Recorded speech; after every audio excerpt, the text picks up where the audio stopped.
All right, we are about to start with the new set in Kamigawa Neon Dynasty. So I wanted to do a limited year in review for Magic. We had five sets, and a lot went on. So let's jump right in. First up, launching back in January-ish was Kaldheim. I thought this was a really sweet set, very complex, great atmosphere.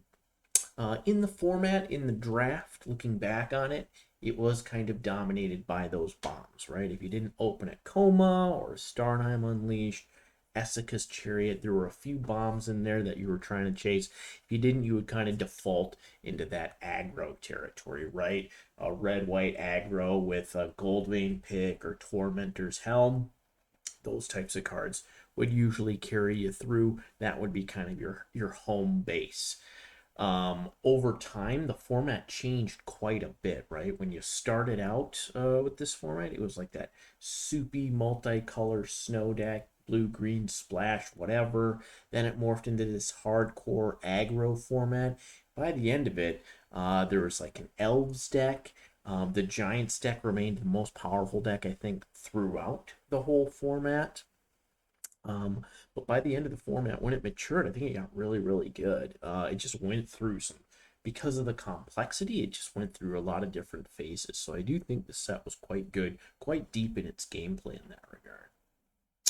Down to the mechanics here. There were other mechanics, but these I think were the three main focused mechanics in the set, and I ranked them based on fun, power, depth, high, medium, low, different categories. The first up is forecast. This was, I think, the big feature mechanic, the big new feature mechanic. As far as depth goes, it was really just a way to discount your spells. Now, the effect that it had on gameplay was huge, right? It made it so when you had a two-lander in your Seraph's Packmate, you could definitely keep that two-lander on the play because Seraph's Packmate wasn't a four-drop, it was a two-drop, right? Forecast it for two, play it for two. It was a fun mechanic because it allowed you to keep those sketchier hands. Behold the Multiverse, Demon Bolt, Cyril's Packmate, all super strong cards that allowed you to play more games of Magic, right? Because you had stuff to do with low mana. Up next, Snow. I think Snow is a great mechanic. It gives you a reason to draft lands in the land slot in the draft, and anytime you're opening up extra draft slots, extra areas of play that aren't normally utilized to matter. So think land, graveyard, hand size, library size. That makes it for a good limited mechanic. It was also quite powerful. Uh, Cards like Svella, big mana cards, or snow permanents. There was a lot of different snow permanent synergies. Ice Hide Troll, that type of stuff, and those super high powered snow decks in the beginning were a lot of fun to play. So I thought it was a pretty deep mechanic as well. Last up, there were the tribes. Now, I don't think it was very powerful, with the exception of giants. There were some powerful synergy cards there. There were some okay ones in elves, but there was also like a berserkers deck. There was a warriors deck in white and red that was kind of loose, but they weren't very deep, and they weren't very powerful. But I think when you do tribes right, especially in the case of giants, which were done a little bit differently, and you threw in changelings in blue and green to help solidify you into that deck, it was kind of fun when you were able to do the thing. And I think the elves deck was also fun as well. All right, the top decks, in my opinion, I think the most consistent with just commons is going to be your red white aggro deck with Tormentor's Helm, Battlefield Raptor, those types of cards. The deck, if you weren't in red white aggro, was like Snow Control would be kind of your default, especially at the beginning of the set. Cards like Path to the World Tree here help fix your mana, help grab your basic snowlands, and also had a huge big payoff. You could generate tons of different types of mana. And this deck was super fun to play. I think by the end of this deck's dominance, it got a little bit played out because all the decks were sort of soupy and played the same. Last up, I think, was consistently the most powerful deck, but it was also incredibly hard to get into. The Giants deck, if you could do the blue red thing, was really, really good. It was just very hard because both of these colors were overdrafted, I think. Uh, white, black, and green were definitely underdrafted. Blue, red were very much overdrafted. So it was tough to get into. But if you could, I think a good Giants deck was probably the best deck in the format. Up next, I got my little color rankings here. First off, I have red as the strongest color. Just a super deep selection of strong cards at common. Had good removal. Best common I have is going to be Demon Bolt for this color, but there's a ton in there. Red is a good default place to be. Red, white, and red, blue being the strongest decks, I think, in the format. And then also, if you do get into like a blue-green thing, oftentimes blue-green splashed for red cards like Demon Bolt or whatever. So, or Svella. Up next, I think it's going to be green just based on Cyril's pack mate. Also, it was very good in the blue-green snow decks and red-green as well. Was a strong beatdown deck. Green, black, and elves did also come together towards the end of the format, when folks kind of knew what the good cards and archetypes were, so you could get into green, black. But I do think green was really strong at the beginning, and also Cyril's Pac-Man is just a crazy good card in this format.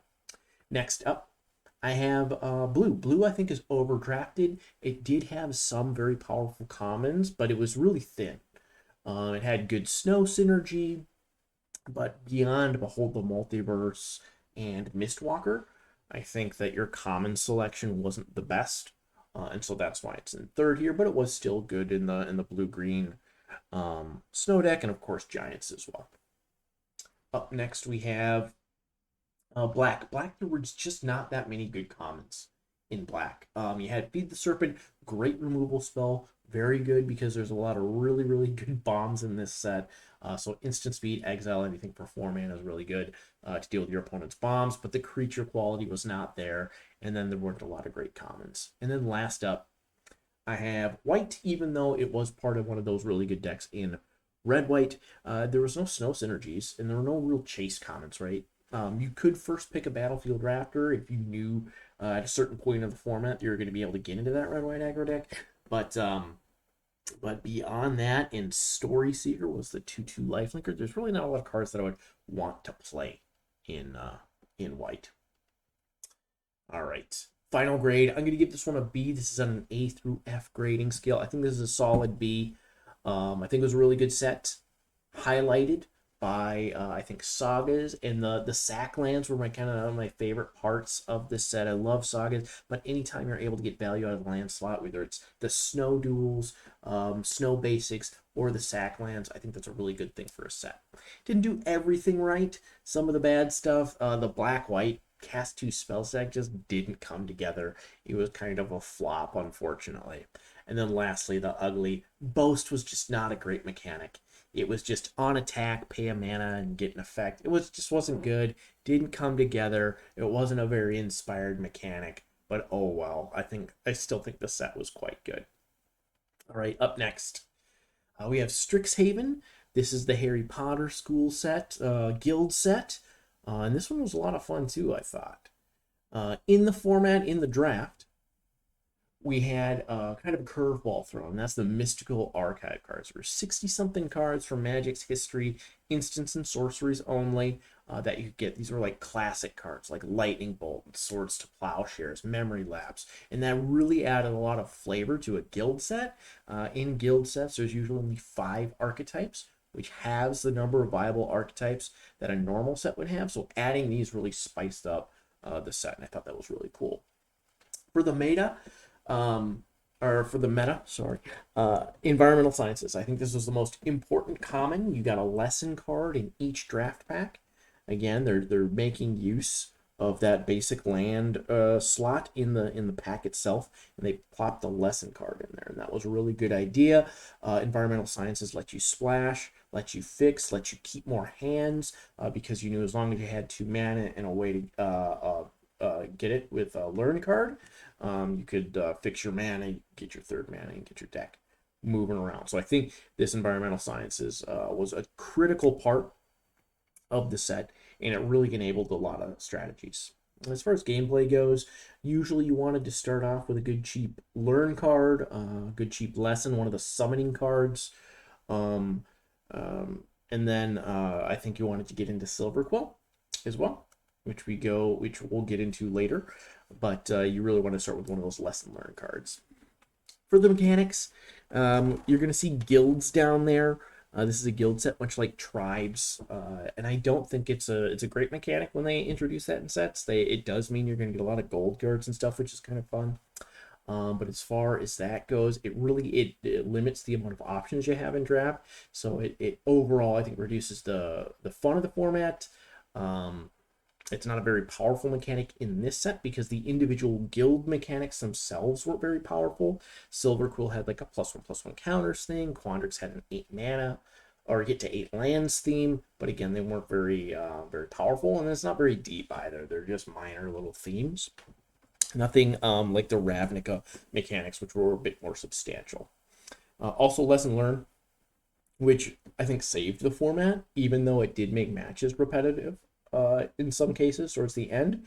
But they really gave you some different choices in draft. It made the draft experience much more difficult. You had to plan not only your lesson cards, but you had to have learn cards to supplement that. So do you take good learn cards? Do you take good lessons, or just good cards for your deck? It really had a lot of complexity there. They were very powerful as well, like environmental sciences, the summonings, and we'll get to a card called Mascot Exhibition later. And they're also very deep, as we talked about. And they're fun, I thought. It lets you play more games on Magic. And then last up, we have Magecraft here. This was kind of a basic play on Prowess, and I like it a lot more than the Prowess mechanic. But basically, whenever you cast a instant or sorcery spell, you would get an effect, whatever it was. And so there were a lot of Magecraft cards within the guilds, but it wasn't a very deep mechanic. Wasn't very powerful or used very well, but it was kind of fun when you could make like a crazy Magecraft synergy thing happen. All right, top decks. First up, I got Silverquill. This deck was completely busted, and not as busted as some of the other decks we'll get into for other sets, but it was by far the best set or best guild in the format. I don't think people realized how much better it was than Quandrix, but it was. It was the aggro deck, and they were just it's just very efficient. And when you get to the next two decks, like Quandrix here, which relied on you setting up, it was more control-y, big creatures, required you getting to ramp out to 8 mana to cast these big spells. Oftentimes, Silverquill would have you on the ropes by then, and you couldn't stabilize. Same thing with Prismari, the third best guild. This was around casting big spells. So Quandrix wanted you to get to 8 lands. Prismari wanted you to cast spells that cost 7 or more mana to cast, or something like that. Big spells. So Quandrix and Prismari often splashed well together. So you'd see a lot of teamer decks, blue-green with red splash, because they kind of worked well together. But their weakness was aggro. And that's another reason that Silverquill became the best deck of the format. But I think Quandrix and Prismari were also pretty fun. All right, so into the cards. Best commons. So I think the best color is going to be blue, because blue-green and blue-red are the second and third best guilds. And then it has good interaction here. Burying Books, I think, was one of the top commons in the set, and definitely the best common in blue. It's not a lesson or learn card, but it's really solid removal, and there's a theme in this set for token generation, and this just kills tokens. So it's cheap, instant speed, and it's useful in the guilds, because in those guilds they're more controlling, and so you're going to cast this for 3 because it costs 2 less when it targets an attacking creature most of the time. Up next, I have white, and that's just because of its access to Silverquill. In Combat Professor, this card is bananas. A 2/3 flyer for 4 isn't great stats, but it does give any creature, including itself, +1/+0 and vigilance until end of turn. So it's not only great on offense, but it's great on defense as well, and allows you to get in and win combat. Just a fantastic card. Up in third, we have red. And I chose this. It had its access to Prismari. Lorehold wasn't a great guild, but it does have really good uncommons in Lesson and Learn. And it has what I think is overall the best common in the set, which is Heated Debate.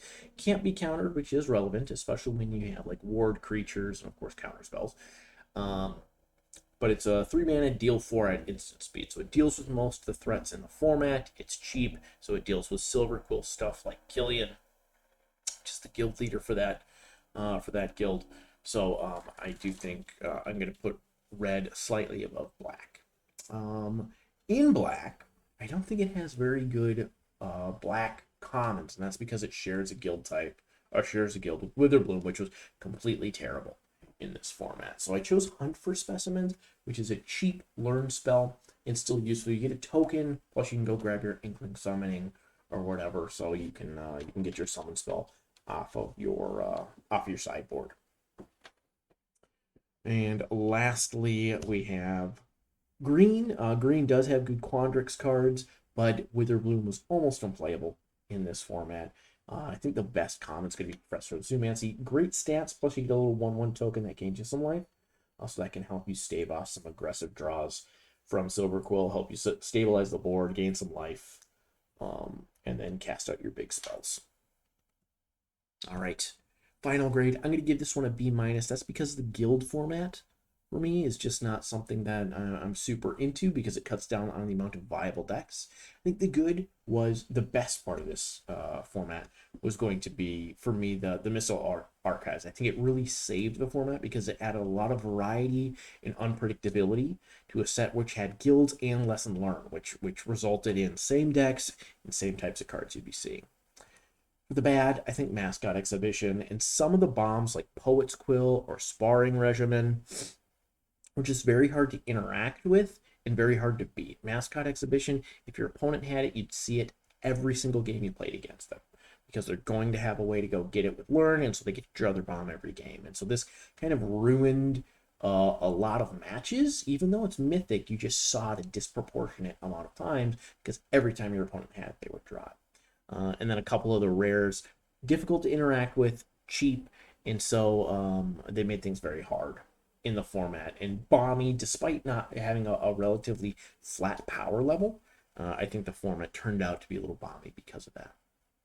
And the ugly, Witherbloom. Witherbloom was a total flop. So you take a guild set, which has 5 archetypes, and you take one out, and you're left with 4 archetypes. Witherbloom was barely playable.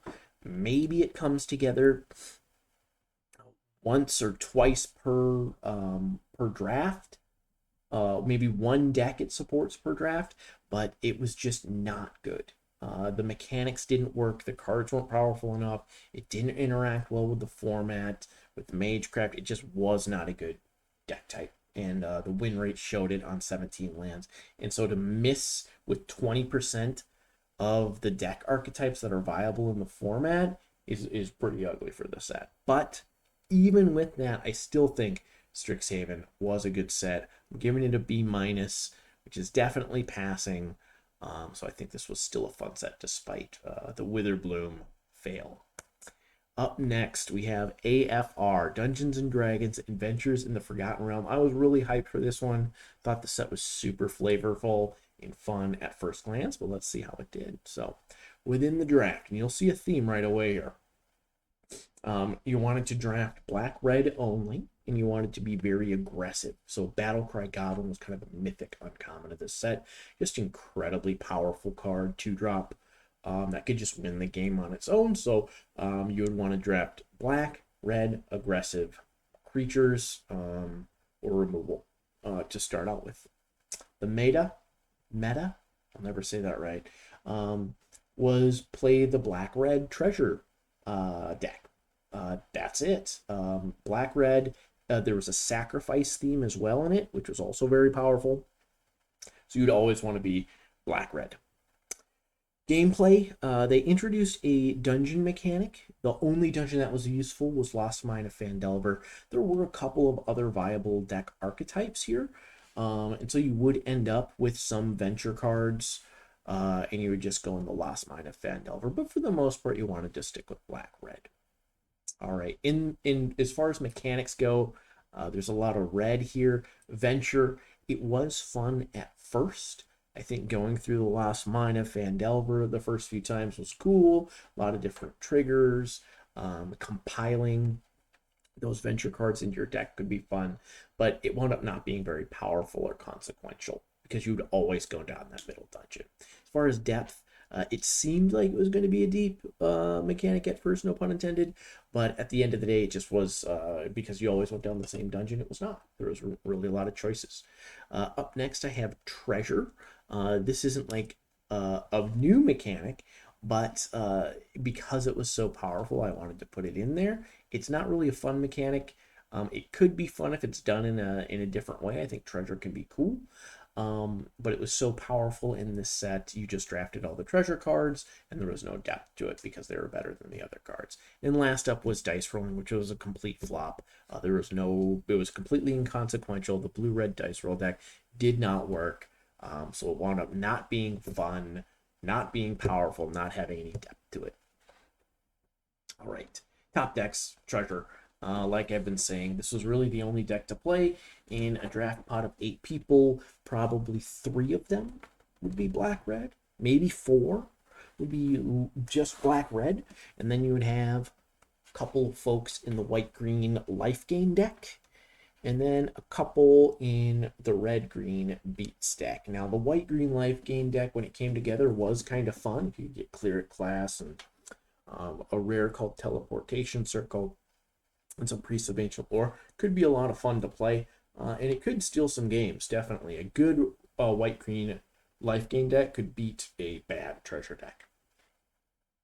Also, the other deck, red green beats, it was just a very basic, this is a core set, remember, pack tactics deck, where you just turned your creature sideways. Pack tactics was a mechanic in red and green. It has a name here, but it wasn't really very consequential. It was a lot like Boast in a way. It just had a different condition on attacks. All right, color ranking. We're going to have red at the top. The black-red deck was broken. Had great removal, good aggressive creatures, and I think the best common was Dragon's Fire, but there's a lot of really good commons. Hobgoblin Captain is a great 2-drop in red. Up next, we have black. Again, it's the other half of the treasure deck. It had great removal as well. Not quite as good of creatures as red did. So that's why I put it into there. But Grim Bounty, 4 mana, kill a thing, make a treasure token. So just a very good common. Next up, we have white. Decent venture deck. If you did get into that black-white venture life, which was you could do. But there was also a minor equipment theme. It had some good equipment there. And it had some decent creatures like Priest of Ancient Lore. It also had, I think, Story Seeker was the 2/2 lifelinker for 2, which was also a good aggressive creature as well. Next up, we have green, which was the other half of the white-green life gain deck. It didn't have good venture support, but it was decent support in red, green, and white, green. I think the best common was probably Owlbear. 4/4 trample for 5, draws a card when it ETBs. 5 mana is a lot in this format when you have a black-red, very aggressive deck that's just going to beat the crap out of you, have a ton of removal, and kill your stuff. So 5 mana is a lot to ask for. So that's one of the reasons green fared poorly here. And last up, we have blue, which is completely unplayable. There's really no reason to play blue in this format.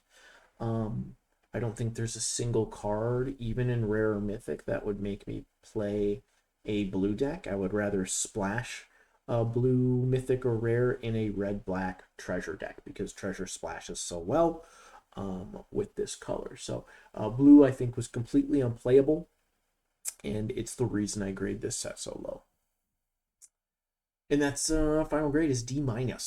F, I don't know if there's an F. Maybe if there's 2 colors that are completely unplayable, you could get an F, but a D- is about as bad as you can get. And that's just because of the state of blue and how overpowered red-black was. The good part of this set, and it doesn't mean that the set was, all bad. There are definitely some good elements. I think the choose your own adventure cards are cool. And I really think the class cards were cool. Build arounds, Cleric class, Warlock class were a lot of fun to play with. And they opened up some new strategies. And I think this card type is really cool. So I really did like that part of the set. Bad was the other dungeons. The other dungeons, you never used them. So Tomb of Annihilation just wasn't useful. Dungeon of the Mad Mage, or whatever it was called, but wasn't useful unless you happened to be in that dedicated black-white venture deck, which rarely came together. So I don't think they're very good. And then ugly was blue. The state of blue was inexcusable. It makes me think this set wasn't even play tested because of how bad it actually played out in the draft. And I was actually high on blue when coming into the set. I thought these dice roll cards were going to be a lot of fun, but blue might have been fun, but it was just so underpowered compared to red black that it was completely useless to play. All right, up next, we get into Innistrad. First up is Midnight Hunt. This is the werewolf set. I thought this set was a lot of fun and super refreshing after AFR. Good to get out of AFR after a bad format. So super excited about this one. So in the draft, the thing to note about this format is the powerful commons in it. This set had incredibly strong commons that should have probably been uncommons. But this was definitely not a bomb-driven format. It was definitely a popper format because they ratcheted up the common power level so high in black, in blue, and in white. The meta. So this is an Esper format for sure. There were a couple of viable blue-red and then a blue-green deck that you could play, but by and large, you wanted to start out with cards in the Esper colors, so black, blue, white, blue, white, black, in that order. As far as gameplay played out, again, you wanted to start with blue. You wanted to either do the disturb thing or the decay thing, but you really needed to get on board quick because decay zombie tokens and these decks started to snowball. It was also a very grindy format as well. Even though you did have to have that early board presence because disturb and decay are both very grindy mechanics and with a lot of value that you're not really paying much of a cost for. As far as the mechanics go, we have disturb, which is a new take on kind of a flashback for creatures, but it flipped the creature over. So I thought this was a really fun, cool mechanic, way to get extra value. I think it was definitely overpowered in this format. Way overpowered, but it was a lot of fun. As far as depth goes, I think because it was such high power level, there wasn't really any thought put in to playing disturb cards. They were all just incredible and amazing. You just threw them in your deck. So there wasn't a lot of depth there because the power level was so high, but there definitely could be with this mechanic. I really liked it a lot. Up next, flashback. Just a ton of fun. This is a classic mechanic. And I love having this mechanic in any set.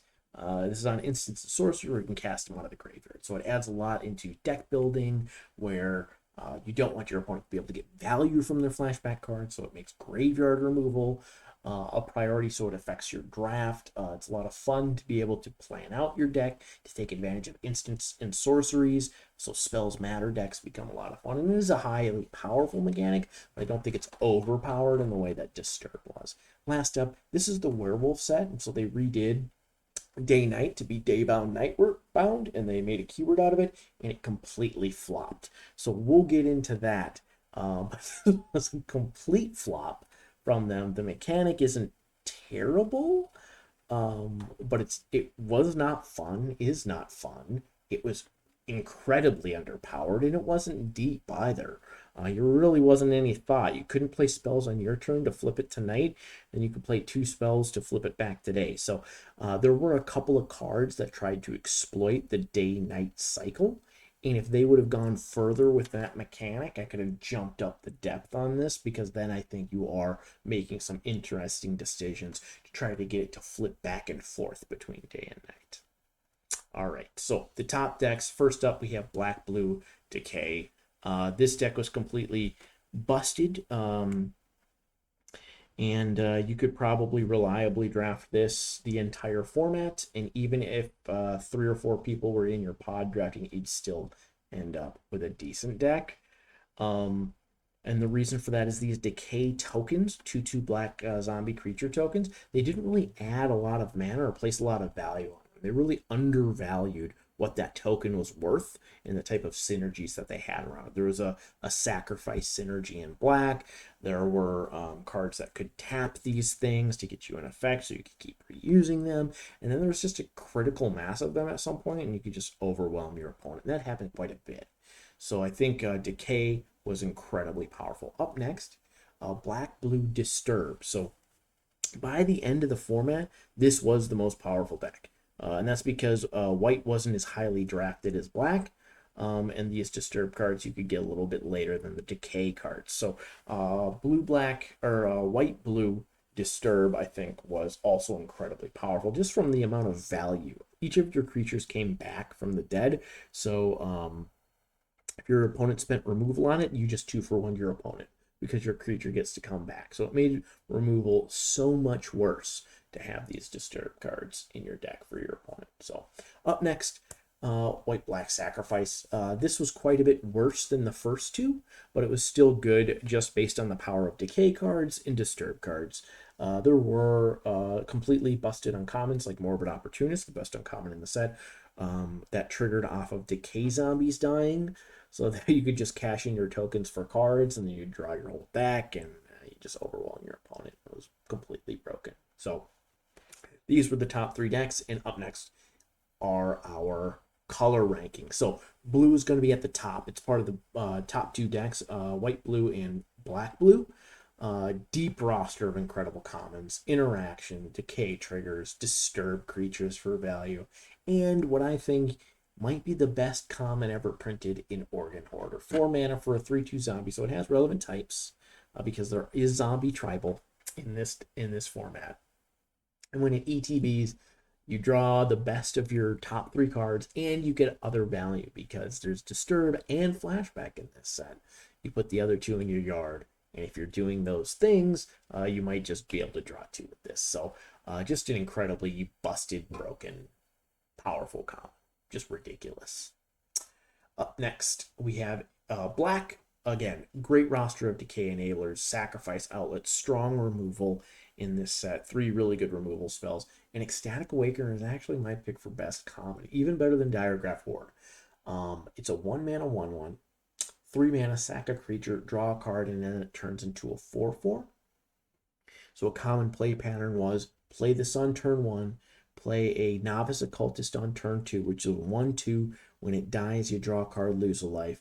And on turn 3, you swing with this, and then you have Threat of Activation up. If your opponent doesn't have mana up, you can transform it, draw 2 cards, and then you're off to the races, attacking with a 4/4 on turn 3. So this card was bananas. At first, this was overlooked as well, so you can get these really late in the draft. Up next, we have white.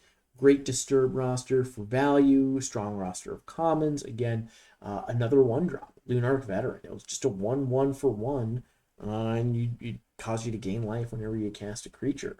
On the other side, super cheap disturb creature, which was a 1/1 flyer, and then it had an ability to whenever a creature died, you would gain a life. So it wound up gaining a ton of life. It would trade off, and then it would come back as a flyer, and you could ping in your opponent. Because black-white had a sacrifice theme, there were ways to utilize this card for value as well. So just a really good common that you wouldn't necessarily think of as being a good common. You could get these Lunarch Veterans really late in the draft too. Up next, we have green. So this had a couple good token makers. And then there was a red-green spells deck because the werewolf deck was completely unplayable. There was a red-green spells deck that was decent. It also had good flashback support. Blue-green was the self-mill flashback color deck, and it was good there as well. But I'm going to choose Eccentric Farmer, 3 mana for a 2/3. When it ETBs, you mill 3 and put a land from your graveyard to your hand. So it drew you a land. It was a fine body. It was cheap.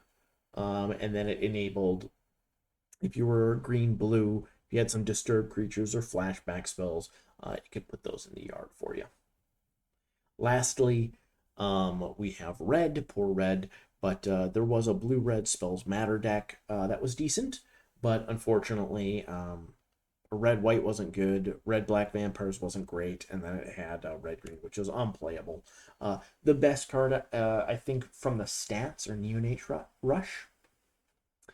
It's 3 mana, 2 mana if you have a vampire, deals damage to a creature and its controller, and then you draw a card. It's at instant speed. So even looking at this, you know that red's in a bad place.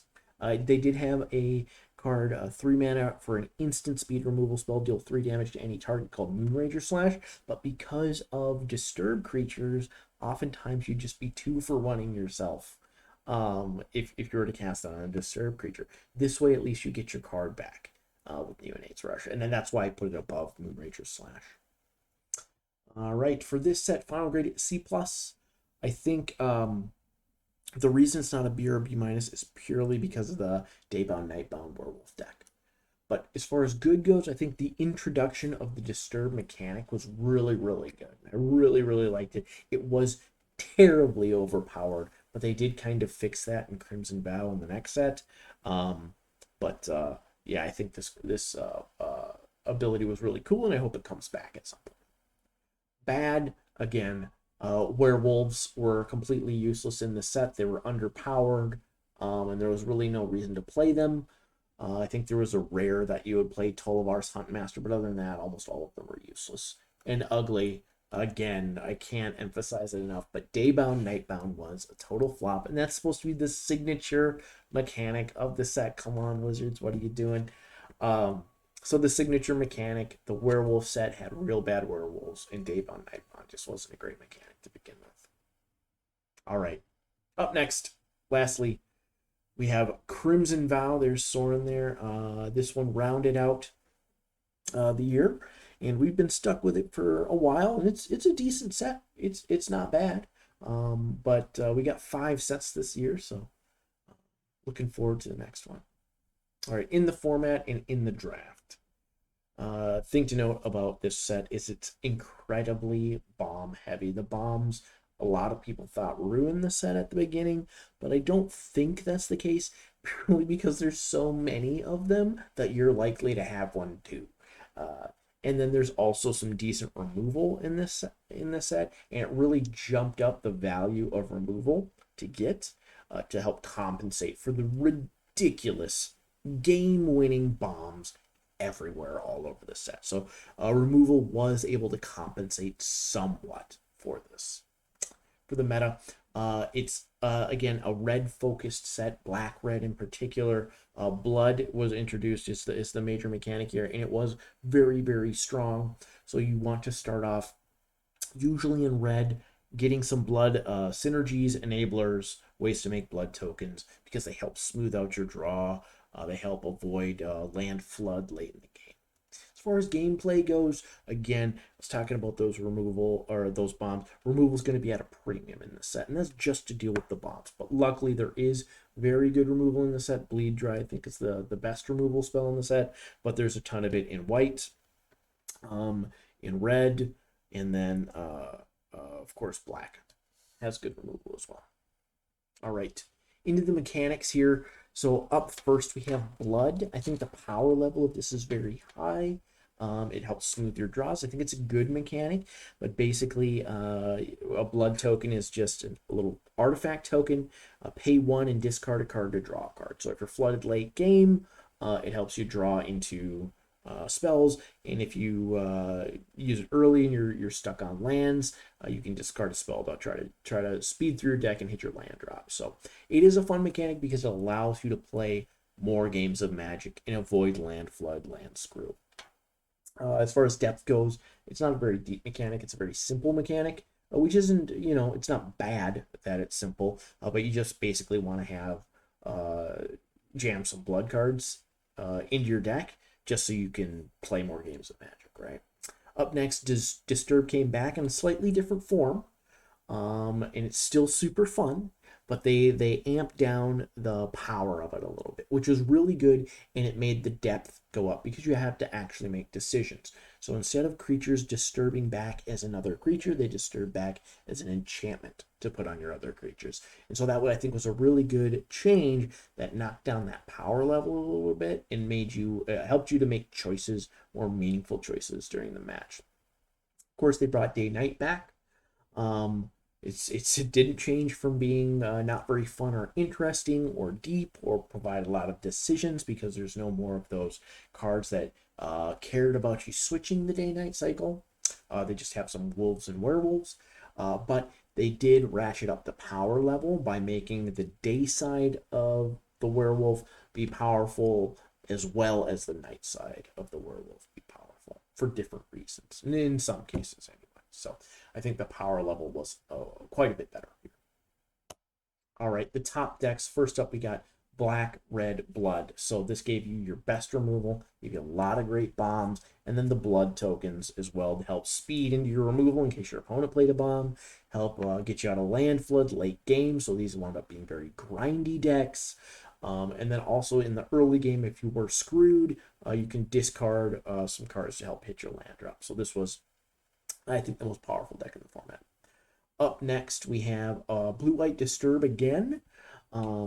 So Brian Comer here just comes back as an enchantment, which essentially mirrors the ability text on the card, which is the theme here for the Disturb creatures. But it functions very similar to the White-Blue Disturb deck in Midnight Hunt, but in this case it's not quite as grindy, and you're building up big creature stacks with a ton of enchantments on them, kind of like Mutate worked in Ikoria.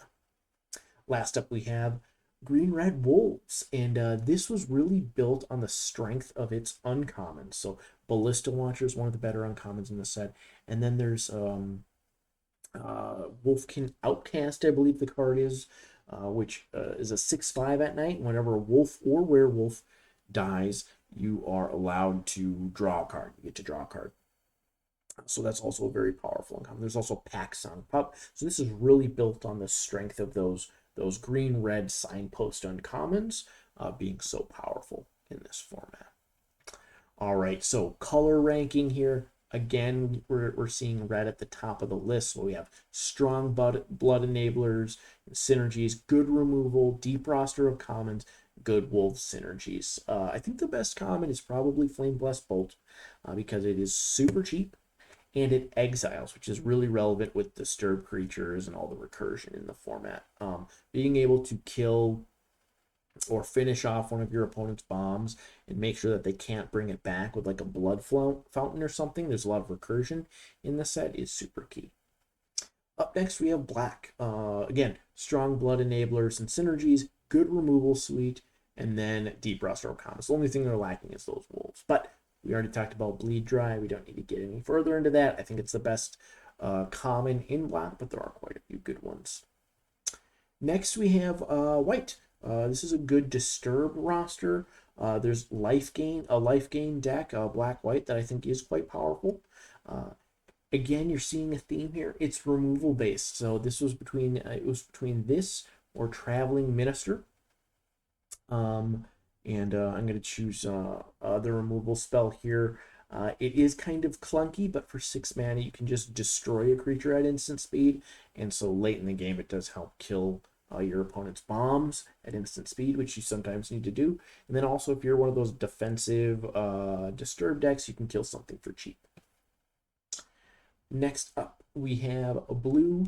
This is it does get you that good value engine with the Disturb and exploit creatures, which is a mechanic we haven't talked about, but it's a returning mechanic, kind of a flop in this set. But Lantern Bearer, another 1-drop, we're seeing that theme, is I think the best of the bunch of the common Disturb creatures, and blue's best common. Last up, we have green, good wolf synergies, strong uncommons for that green-red wolves deck. But green-white was the training deck was really bad. And there wasn't a green-blue wasn't a great deck either. There was the self-milled deck. Green-black was the big butts toughness deck, which was a fun idea. It just didn't play out that well. But again, you see the removal spell here. Wolf Strike is just a bite spell. 3 mana, instant speed. Helps to take down some of your opponent's bombs. All right, final grade is a C for this one. The good, I think, were some of these synergy glue cards. You see Traveling Minister here. There's a life gain Black-White deck. It's a cheap card that you can sacrifice It helps you get in for combat, helps with the basic creatures. So I think that there was a lot of good glue cards like Traveling Minister and Gluttonous Guest and stuff like that. For the bad, training was a terrible mechanic, and it did not work, and this deck was horrible, and you wanted to avoid training at all costs. So I just think this mechanic was really terrible, unfortunately. And the ugly is Cleave. This is the worst mechanic I have ever seen in Magic. It's kind of like weird reverse kicker, but it makes you screw up all the time. So it's not intuitive. It's not good to read. It's not well named or evocative or of any sort of theme or anything. It's just a terrible mechanic. So it is what it is. But I think just having to deal with Cleave and training knocked this set from like a C plus or a B minus down to a C, just because I think these two mechanics were super uninspired. All right, and as far as the learnings go, last up, over the past year, what kind of I've learned or taken from these sets are one drops. One drops are really, really good. You keep seeing these pop up as some of the better commons or best commons in the color. And I think Wizards is trying to do that. So not just one drops, but having a board presence all along the curve for every turn makes a huge difference. Not that it didn't before, where you wanted to have a certain amount of 2 and 3 drops, but now you want to have a 1 drop, 2 drop, 3 drop. Every turn you want to be playing something. Up next, I think this goes back to the way Wizards designed their sets according to a formula. And I think because they're putting out so many cards, a lot of the interactions tend to be a little bit more predictable. The card slots are more predictable because each set is standalone and not part of a block. They can't really experiment with that formula. So you know red's going to get like 2 or 3 direct damage spells. You know that black's going to get its 2 or 3 removal spells. Blue's going to get a couple counter spells. Green's going to have a fight and a bite spell. So it's a very formulaic the way that things are going because of the amount of cards that they're expecting these people to pump out. So that's another thing that I learned that I think makes these sets go stale a little bit faster, unfortunately. And then last up, I have card draw here.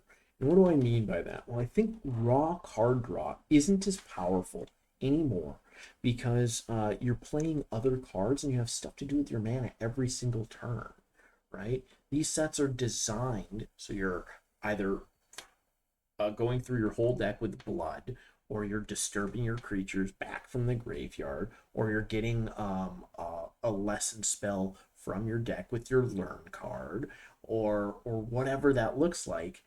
In AFR, where you're sacking things and getting a bunch of treasure and getting value that way. So I don't think there's a lot of time for raw card draw anymore, especially expensive stuff. I think Behold the Multiverse was very good, but a lot of raw card draw spells are very underwhelming just because games move so fast. You need to have a board presence. You oftentimes have stuff to do with your mana, or you're just drawing cards inconsequentially due to the mechanics that Wizards is putting into these sets. So for me, that's one of the things I've learned was not to value these types of cards as high. And the same with removal as well, because your opponent is drawing so many cards, or their creatures have ETB abilities. The removal just isn't as valuable anymore. So those are kind of the 3 big lessons that I think I've learned so far with these sets. All right, I think that's it for me. Hopefully this next year is just as good or way better. We're hoping for way better than the past year. We had some great sets with Kaldheim and Strixhaven. We had a big clunker with Adventures in Forgotten Realms, and a couple of decent sets with the Innistrad sets on the back half. And I'm really looking forward to Kamigawa. So that's it for me. Thanks.